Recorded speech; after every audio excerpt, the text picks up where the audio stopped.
इस वक्त सियासी जमातों का एक लंडा बाज़ार जो है वो शुरू हो चुका है। मुख्तलिफ़ किस्म के जो लोग हैं उनको लॉन्च करने की कोशिश की जा रही है। मतलब कि पाकिस्तान के अंदर सियासत, सहाफ़त और गुलकारी में कोई फ़र्क नहीं रहा। अब जो सोशल मीडिया पर जो लोग जो हैं वो गिरफ्त रखते हैं या सोशल मीडिया को इस्तेमाल करते हैं या सोशल मीडिया पर जिनकी तादाद जो है वो ज़्यादा है, उनको जो है वो लॉन्च करने की कोशिश की जा रही है ताकि जनाब सोशल मीडिया के ऊपर जो है अपनी गिरफ्त को मजबूत किया जाए। चाहे इसमें जो हुकूमत है वो मुलव्वस है, चाहे इसमें इस्टेब्लिशमेंट मुलव्वस है, चाहे इसमें जो पाकिस्तान की दीगर दूसरी छोटी बड़ी सियासी जमातें हैं वो मुलव्वस हैं। लेकिन इन सारे प्रोपेगेंडे करने के बावजूद भी अभी तक सोशल मीडिया को अपनी गिरफ्त में करना या उसको काबू करने में अभी तक एस्टैब्लिशमेंट भी जनाब नाकाम रही है। पाकिस्तान की जो हुकूमत है वो भी नाकाम रही है। पाकिस्तान की हुकूमत हो या एस्टैब्लिशमेंट हो, उन्होंने मुख्तलिफ़ किस्म के जो लोग हैं वो लॉन्च किए हैं, जैसे कि जवाद अहमद है, इकरारुल हसन है, पहले जनाब फैजुल हसन चौहान को भी कुछ दिन पहले लॉन्च किया, शाहिद अफरीदी को लॉन्च किया। इसके अलावा जनाब आपने मिर्ज़ा मोहम्मद अली का, जो इंजीनियर मिर्ज़ा मोहम्मद अली है, उसका जो एक टेलर था वो जनाब आपके सामने आया। फिर डक्की से भी कुछ इस तरह के जो बयान थे वो जनाब दिलवाए गए। खैर, अब जो जवाद अहमद है, आप देखें कि ये इस तरह का इंसान है कि मैं उसका एक इंटरव्यू देख रहा था कि हमारे मुल्क के जो नौजवान है, जो पढ़ा लिखा तबका है, वो उससे जनाब सवाल करता था और कितनी बेहुदगी, बेशर्मी और जनाब एक जाहलियत को सामने रखते हुए वो बंदा जो है वो उन नौजवानों का, पढ़े लिखे नौजवान तबके का, वो इस तरह बेहुदगी से जवाब देता था। और जिस तरह वो जनाब एक खातून से वो गुफ्तगू कर रहा था, जिस तरह बेशर्म मैं तो कहता हूँ उसका लहजा था कि वो, बल्कि मैं तो कहता हूँ कि अगर वो इस तरह के सियासत का वो इरादा रखता है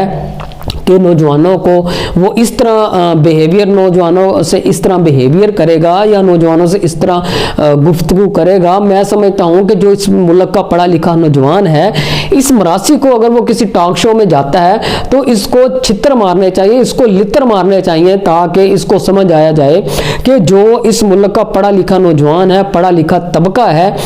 उसको अपनी मर्जी के बगैर, मतलब जिसको वो अच्छा लगता है,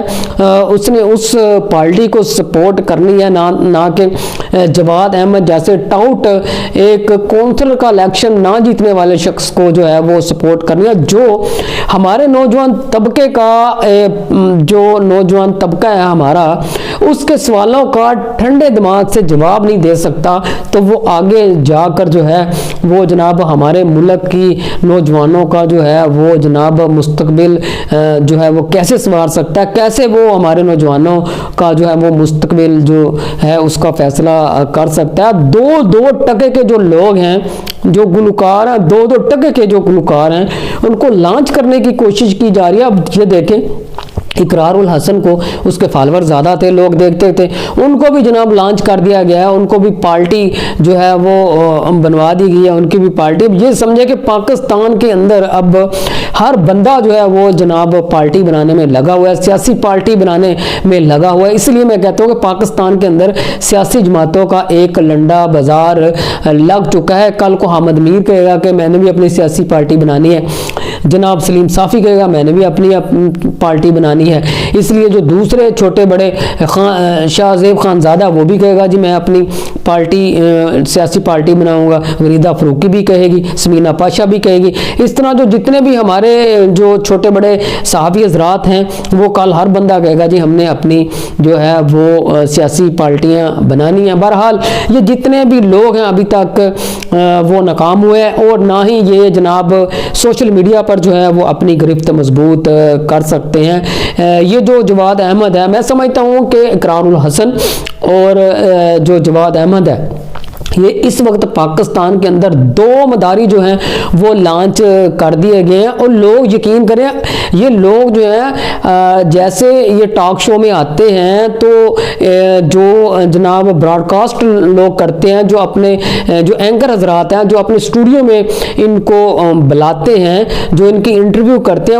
वो सिर्फ और सिर्फ महज इसलिए इनको बुलाते हैं ताकि ये इमरान खान के बारे में जो है वो बात करे, कोई गंदी बात करे। और हमारा जो इस वक्त जो हम वीडियो बना रहे हैं इस पर, उसकी जो हमारी रैंकिंग है वो ऊपर जाए। और कोई मकसद नहीं है कि जवाद अहमद ना ही एक कामयाब गुलकार है, ना ही एक कामयाब एक्टर है, और ना ही एक सियासतदान तो दूर की बात, मैं तो इसको समझता नहीं कि ये बंदा एक कौंसलर का इलेक्शन भी जो है वो जीत सकता है। ये मुल्क के अंदर एक अजीब सा तमाशा लग गया है। डुगडगी जो है वो जनाब इकरारुल हसन और जवाद अहमद के हाथ में पकड़ा दी गई है कि ये डुगडगी लो और मदारी करो पूरे मुल्क के अंदर, और इसको बजाते रहे। और इस सदी के और इस साल के मैं समझता हूं कि ये जो 2 मदारी लॉन्च हुए हैं, ये पाकिस्तान के अंदर सबसे बड़े जो हैं इस वक्त मदारी हैं, जो जनाब अपनी डुगडुगी के ज़रिए पाकिस्तान की अवाम को, पढ़े लिखे नौजवान तबके को जो है अपनी तरफ माइल करने की कोशिश करते हैं। लेकिन इस मुल्क का जो पढ़ा लिखा तबका है, जो नौजवान है, वो बहुत बाशऊर है। जितना शऊर उसको आ गया है सोशल मीडिया के ज़रिए। आज तक सोशल मीडिया पर जिसने भी इस तरह जो है वो मुख्तलिफ प्रोपेगेंडा के जरिए लोगों को लॉन्च किया है, वो जनाब नाकाम हुए हैं और सोशल मीडिया पर अपनी गिरफ्त जो है वो मजबूत करने में नाकाम हुए हैं। अभी तक सोशल मीडिया के ऊपर पाकिस्तान तहरीक इंसाफ जो है वो ताकतवर है, उसकी मजबूती है। उसके सामने जो है वो जनाब इस्टेब्लिशमेंट जो है वो फेल है। उसके सामने पाकिस्तान की जो मुस्लिम लीग नून की जमात है वो फेल है। जो बाकी दीगर छोटी बड़ी सियासी जमातें हैं वो फेल हैं। लेकिन ये कोशिश करते हैं ये लोग कि सोशल मीडिया पर ऐसे लोगों को लॉन्च किया जाए जिनके फॉलोअर ज़्यादा हैं या जो बड़े यूट्यूबर हैं, लेकिन वो लोग लॉन्च हुए हैं तो उनको उल्टा नुकसान हुआ है, उनको नुकसान हुआ है। लोगों ने उनकी इतनी जो वार्ड लगाई है कि जनाब उनको भागने को जगह नहीं मिलती और वो जनाब माफ़ी मांगने पर मजबूर हो जाते हैं। इसलिए ये जो 2 मदारी हैं,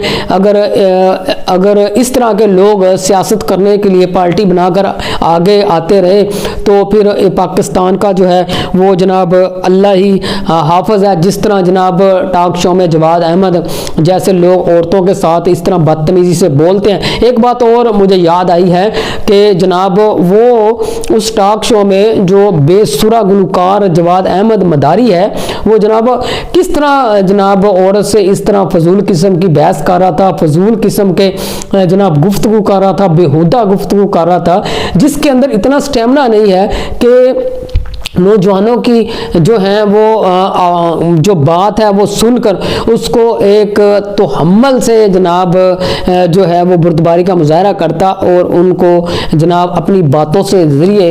बातों के ज़रिए उसको अपनी तरफ माइल करता। उल्टा वो नौजवानों को जाहिल कह रहा था, नौजवानों के साथ इस तरह गंदी गुफ्तगू कर रहा था। मैं समझता हूँ कि इस तरह के मदारी को टॉक शो में आने की बजाय इस पर पाबंदी लगनी चाहिए कि एक मरासी किस्म का गुलकार जो है वो पाकिस्तान की नौजवान नस्ल, पढ़े लिखे नौजवान तबके के साथ इस तरह जो है वो गुफ्तगू करने की जो है वो जनाब कोशिश कर रहा था। एक और बात अहम है जो उस मदारी ने की, जवाद अहमद मदारी ने की, उसने कहा कि जनाब ये जो आप बगैर दुपट्टे के फिर रहे हैं ये हमारी वजह से फिर रहे हैं। इसका मतलब है जो पाकिस्तान के अंदर ये लोग कल्चर लाना चाहते हैं, ये इसराइल का कल्चर लाना चाहते हैं, यूरोपीय मुल्कों का कल्चर लाना चाहते हैं, ताकि पहले टिकटॉक जैसा जो ऐप है उसके ज़रिए पाकिस्तानी कौम को, नौजवान नस्ल को तबाह किया जा चुका है। अगर इस तरह के लोग आगे आएंगे तो फिर वो यूरोपीय कल्चर पाकिस्तानी नौजवानों के अंदर वो पैदा करने की कोशिश करेंगे। इसलिए हमने जो है वो इन मदारियों से बचना है ताकि हमारी जो नौजवान नस्ल है उसको तबाह होने से बचाया जा